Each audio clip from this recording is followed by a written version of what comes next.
Labas vakaras, Lietuvoje 8:30, čia Panorama, pirmadienis šalyje ir užsienyje. ES diplomatijos vadovai ragina Ankarą laikytis įstatymo viršenybės, suimtųjų po pučo Turkijoje skaičius perkopė 1800.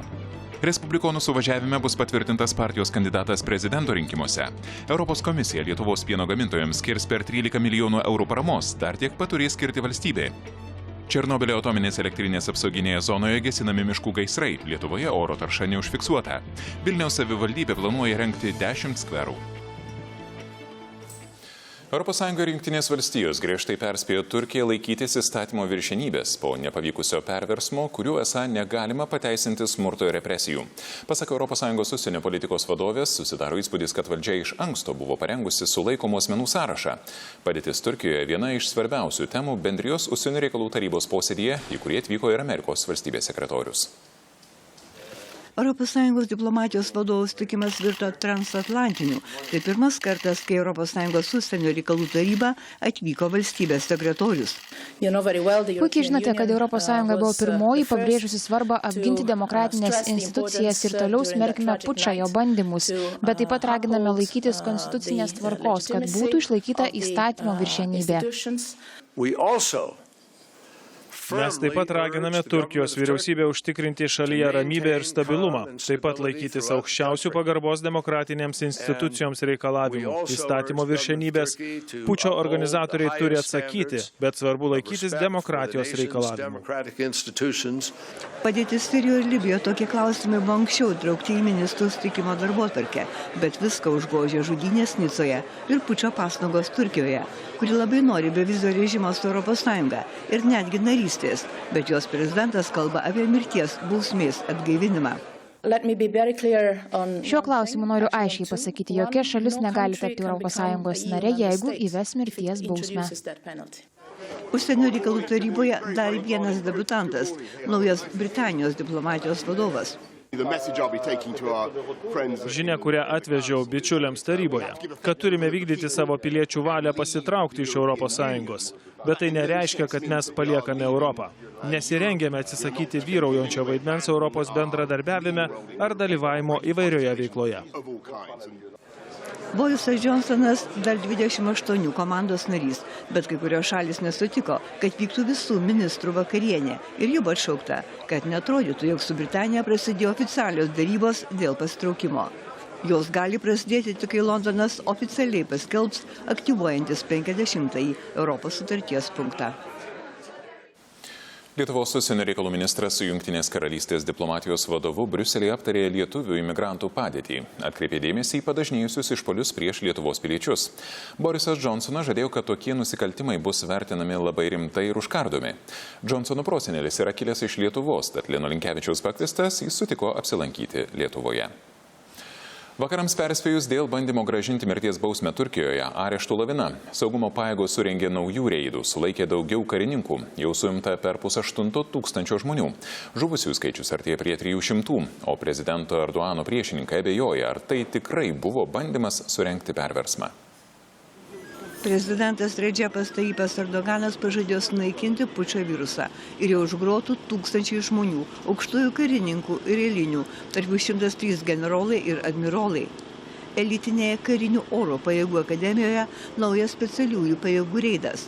Areštai ir užsienyje. Saudo Arabijos sulaikytas Turkijos karinis atašė Kuveite, bandęs įskristi į Vokietiją. Vakarams nesuprantama tokia atpildo diena. Ypač smurtas prieš karininkus ir eilinius kareivius, kurie taip pat suiminėjami. Per vadinamąjį valymą beveik 9000 policijos, vietos valdžios ir kitų pareigūnų pašalinti iš postų.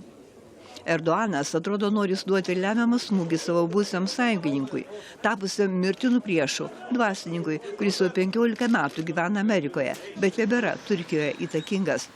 Erdoanas seniai jį kaltina neva vadovaujant paraleliniai valstybei Turkijoje. Fethullah Gülenas sako, neturės nieko bendra, o tai, kas vyko Ankaroje ir Stambule, jam nepanašu į tikrą perversmą. Jis turi su kuo palyginti kitais šalyje vykusiais kariniais perversmais.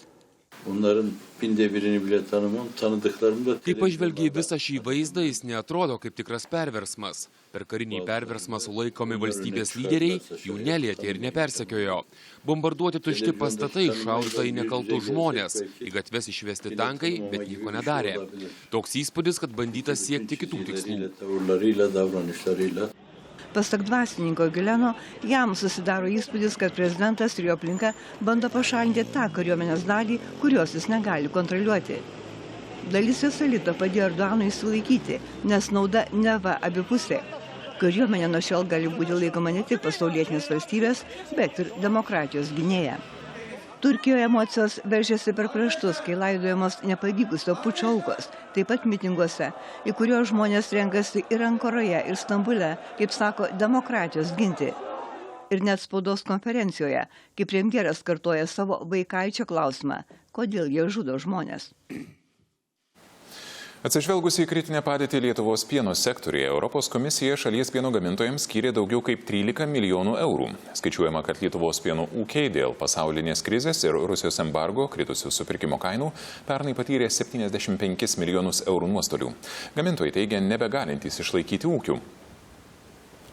Lietuva yra viena iš tų šalių, kuri gavo procentaliai turbūt daugiausiai paramos lyginant su savo pieno gamybos lygių ir netgi absoliučiais skaičiais esame 8 valstybė iš visos ES šalių narių pagal absoliutų skaičių. Tai 13,3 milijonai eurų yra skirta tiesiogiai Lietuvos pieno ūkiams, kurios mes tos pinigus galėsime, manome, paskirstyti rugpjūčio, rugsėjo mėnesiais. Ir taip pat esame pasižadėję, kad lygiai tokią pat dalį, kai pridėsime ir iš nacionalinio biudžeto. Premjeras tikisi per mėnesį rasti būdų, kaip išspręsti teismuose užstrigusius ginčus tarp dviejų stambiausių Lietuvos įmonių – Lietuvos geležinkelių ir Orlen Lietuva. Pasak Algirdo Butkevičiaus gegužę, nutrūkusios dėrybos bus atnaujinamos aukštesniu politiniu lygiu ir tai esą padės sėkmingiau tartis su kaimynais dėl kitų bendrų su Lenkija strateginių projektų. Po susitikimo su Lenkijos vyriausybės atstovais ir Mažeikių naftos perdirbimo įmonę valdančio Lenkijos koncerno PKN Orlen vadovais premjeras praneša. Deryboms atnaujinti ir svarbiausiams ginčytiniams klausimams suderinti skiriamas mėnuo. Tik dabar jau kalbėsis ne vien besiginčiančių įmonių atstovai, bet ir politikai. Mes šiandien aptarėm dvi kryptis. Kaip jūs sakot, Orlen geležinkeliai. Tai aš manau, kad mes sutarsim. Ir šito klausimu ir rasim sprendimus, kad tai būtų skaidru, vieša ir žinoma, iš ko susideda, kaip sakiau, geležinkelio tarifas pervežimiems kroviniams. Ir aš manau, kad šiandien ta diena tiesiog duos tam tikrus poslinkius ir tolimesniems pokalbėms geranoriškiau, reiškia įgyvendinant, kaip jūs minėt, tos projektus, kurie yra svarbus Lietuvai ir Lenkijai. Premjeras sako, turės galvoje dujotiekio tarp Lietuvos ir Lenkijos bei elektros tinklų sinchronizavimo projektus. Apie juos irgi kalbėta susitikime. Lenkų pusė susitikimo nekomentavo. Mažeikių gamyklą valdantis Lenkų koncernas PKN Orlen jau nebe pirmą kartą prašo Lietuvos vyriausybės padėti išspręsti ginčus su Lietuvos geležinkeliais. Įmonių dėrybos nutrūko pavasarį, o ginčai senokai pasiekė teismus.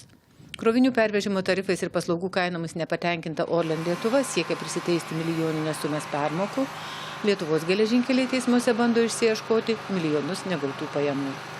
Susisiekimo ministras sako, kad jau aukštesnį politinį lygį perkeltos dėrybos gali padėti greičiau išspręsti užstrigusias problemas. Kartais, kai sudedama visos problemos į vieną katilą, tai yra pervežimo tarifai, tai yra paslaugų, kitų paslaugų įkainiai, kainos ir visa kita, susidariusios arba skolos, ginčintinos sumos vienas kitiem. Ir jeigu tą viską sudedi į vieną vietą, tai spręsti yra pakankamai sunku. Matyti, tuos dalykus reikia spręsti atskirai, dėl kiekvieno iš jų priimant atitinkamus teisėtus sprendimus. Ministro nuomonė, užsitęsusių ginčų sprendimui geriausia išeitis būtų taikos sutartis.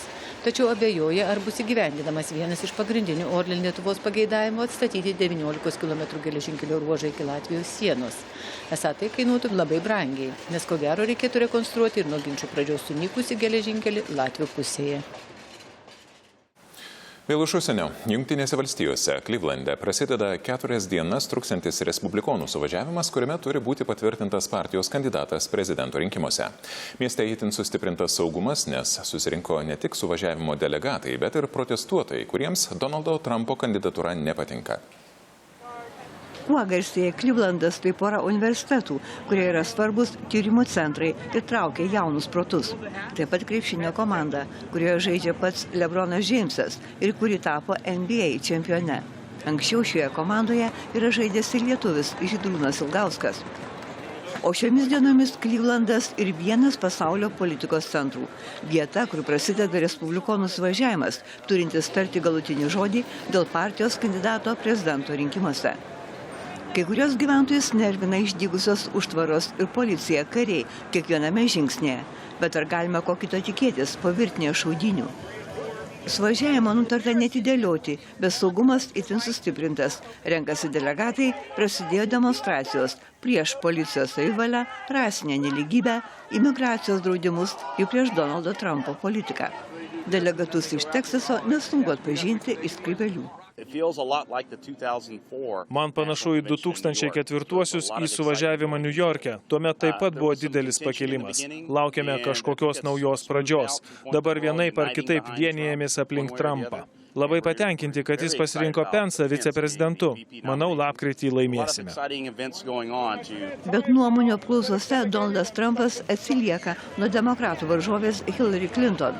Jo kalbos laukiama ketvirtadienį. Už tėvą agituos vaikai, dukra ir sūnus, už vyrą gražuolė žmona. Tad gal tvirčiau jausis po partijos suvažiavimo. Uždarytos Černobylio atominės elektrinės apsauginėje zonoje, pasitelkiant specialius sraigtasparnius ir lėktuvus, toliau gesinami miškų ir krūmynų plotai. Ukrainos valstybinės ypatingųjų situacijų tarnybos teigimu 15 hektarų plote įsiplieskęs gaisras nekelia pavojaus apsaugos zonoje esantiems objektams. Radiacijos fonas neviršė normos. Tuo metu aplinkos apsaugos agentūros duomenimis Lietuvoje oro tarša neužfiksuota, radiacinis fonas nepakitęs. Kaimyninėse valstybėse jo padidėjimo taip pat nematyti. Lietuvos hidrometeorologijos tarnybos duomenimis artimiausią savaitę šalyje vyraus šiaurės vakarų krypties vėjas, todėl tikimybė, kad tarša iš Černobylio galėtų pasiekti Lietuvos teritoriją labai maža. Pavojaus Lietuvos žmonių sveikatai nėra. Per Černobylio atominės elektrinės avariją 1986 metais miškai buvo užteršti radioaktyviosiomis medžiagomis. Vilniaus savivaldybė imasi tvarkyti viešąsias sostinės erdves. Šiemet bus įrengta 10 skverų miegamuosiuose Vilniaus rajonuose, iki kurių esą gyventojams nereikės eiti ilgiau nei 5 minutės. Šiemet sostinės savivaldybė žada sutvarkyti 10 viešųjų erdvių 10 Vilniaus mikrorajonų. Jos turėtų būti Fabijoniškėse, Lazdynuose, Antakalnyje, Šeškinėje, Karoliniškėse, Pilaitėje, Naujamiestyje, Naujojoje Vilniuje, Pašilaičiuose ir Naujininkuose. Šios teritorijos buvo atrinktos atsižvelgiant į gyventojų skaičių ir kad netoliese nėra jokių skverų, parkų ar poilsio vietų. Prie skverų projektų pageidavimais ir pasiūlymais prisidėjo vietos bendruomenės. Savivaldybė kiekvienam skverui sutvarkyti iš biudžeto skyrė po 50 000 eurų. Vieni projektai kaip naujos Vilnios, tai toks didelė teritorija, didelis parkas.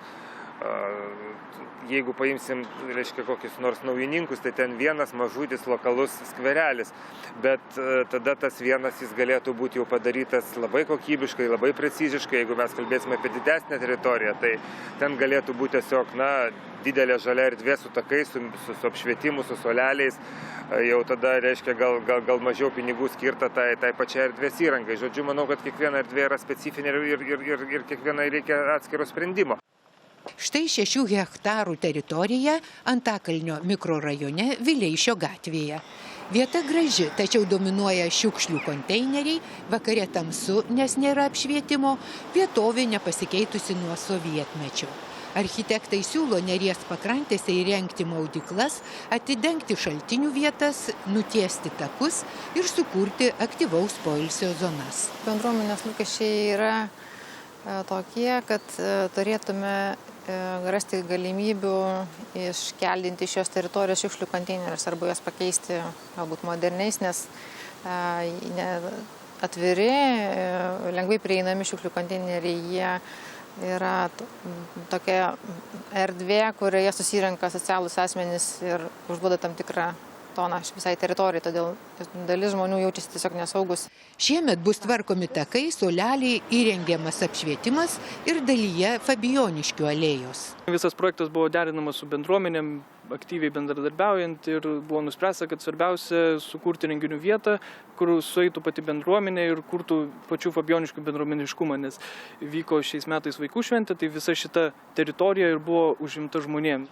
Kitąmet numatyta atnaujinti ir daugiau skverų kitose sostinės seniūnijose. Per artimiausius keletą metų Vilniuje galėtų atsirasti maždaug 35 naujos poilsio zonos nuo centro nutolusiuose rajonuose. Vienas jauniausių Lietuvos muzikos festivalių Kintuose, Pamario krašte, pradėjo koncertų ciklą. Pirmasis 5-ojo Kintų festivalio vakaras skirtas latvių kompozitoriaus Pėterio Vasko muzikai.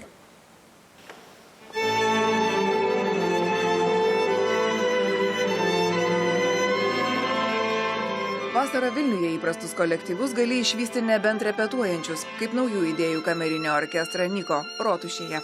Praėjusią savaitę, likus kelioms dienoms iki Kintų festivalio pradžios, jie dar repetavo Vilniuje, nes pasak kolektyvo vadovo, šiemet atidarymo koncertą skyrė žymiausiam Latvijos kompozitoriui Pėteriui Vaskui, jie užsibrėžė įveikti rodos lengvai klausomą, tačiau sudėtinga atlikti Vasko muziką. Iš tikrųjų, šitas kompozitorius lygiai taip pat kaip Arvo Perto muzika atrodo 2-3 natos, bet kai jas reikia pagroti yra sunku. Ilgi tęsimai reikalingos tikrai intonacinės viengrini intervalai, tai viskas turi tiesiog blizgėti. Pėterio Vasko 70-mečiui skirtame Kintų festivalio atidarymo koncerte dalyvavo ir pats kompozitorius, beje puikiai kalbantis lietuviškai, nes Lietuvoje studijavo ir kurį laiką dirbo. Aš buvau baptista pastorių sūnus ir man sakė, Latvija, nestudėjosi. Tu netarybinis žmogus, tu nestudėjosi. O Lietuva priėmė? Lietuva priėmė. Ačiū Lietuvai. Kintų bažnyčioje skambėjusią Vasko muziką pats kompozitorius lygino su Latvijos lygumomis ir čia klegančiais paukščiais, su malda Dievui. Vaskas vienas iš nedaugelio Baltijos šalių kompozitorių, kurio muzika skamba garsiausiose koncertų salėse, ją atlieka žymiausi muzikantai. Kintuose solo partijas atliko Vokietijoje gyvenantis violončelininkas Vytautas Sondeckis ir smuikininkė Augusta Jusionytė. Dainuoti pakviestas mišrus choras Intis iš Liepojos. Jeigu jis yra perfekcionistas, bet šaltas, man nelabai patinka. Man reikia, kad esi pirmas esi karštas, emocionaliai karštas. Ir jeigu tu dar prie tą perfekcionistus, čia jau idealas. Ja. Gali Pėterio Vasko kūrinį groti Ispanijoje, gali groti Amerikoje, gali Argentinoje, jis vis tiek bus išgirstas. Tiesiog tai yra tas pats kultūrinis vakarų kodas.